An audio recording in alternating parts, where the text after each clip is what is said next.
Hello,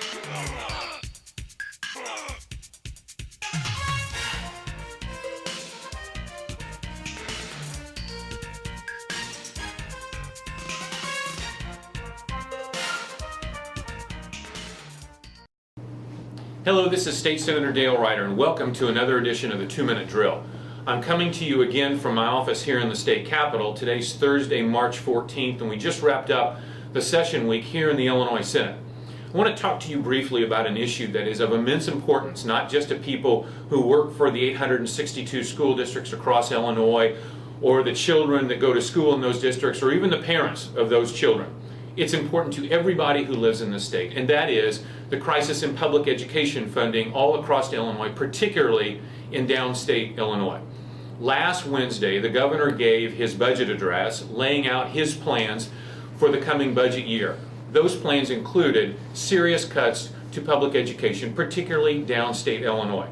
After listening to that speech and after going through the governor's budget proposal, we sat down and did a little homework to try to determine why it was the governor was proposing to cut so severely into public education funds. And we found some very interesting statistics. But first, I want to talk a little bit about why we have a shortage of money in public education downstate. And I believe there are two reasons for that.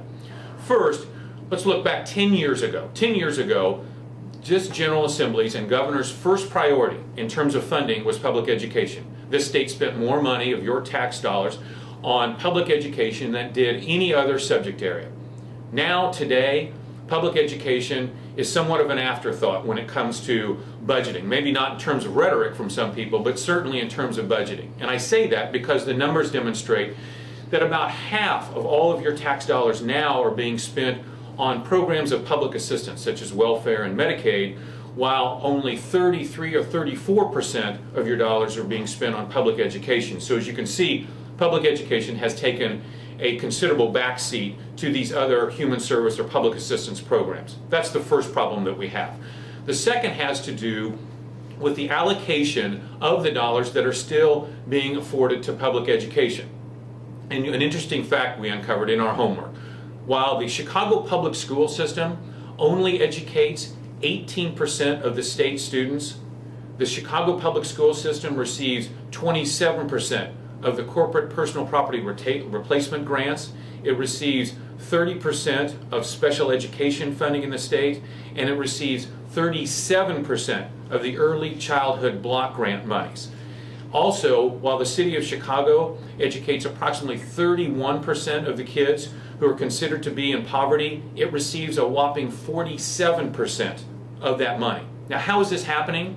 It's happened because over the last decade, the leaders from the city of Chicago, who also have the majority here in the General Assembly, have systematically changed the funding formulas to direct more of those monies from those funding sources that I described into the city of Chicago.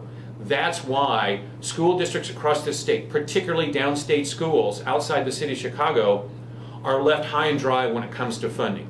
Until we're able to reverse those trends in terms of what's going to be our number one priority when it comes to funding, and how are we going to allocate those public funding dollars into the schools, until we change those trends, we're going to continue to struggle downstate. And what is that going to take? That's going to require more members of the General Assembly, particularly members of the General Assembly who represent downstate areas like mine, to decide when it comes to voting on budgets, to be more concerned about the school districts in their districts and the children who go to school there than they are about maintaining a comfortable political alliance with the leaders who come from the city of Chicago with whom they share a political alliance. That's going to be hard to do, but that's what needs to happen. Otherwise, we're going to continue to struggle downstate with our school funding. Just some interesting figures I thought that you would appreciate having. We will post these numbers on our website. Thank you again for joining us for another edition of the 2-Minute Drill.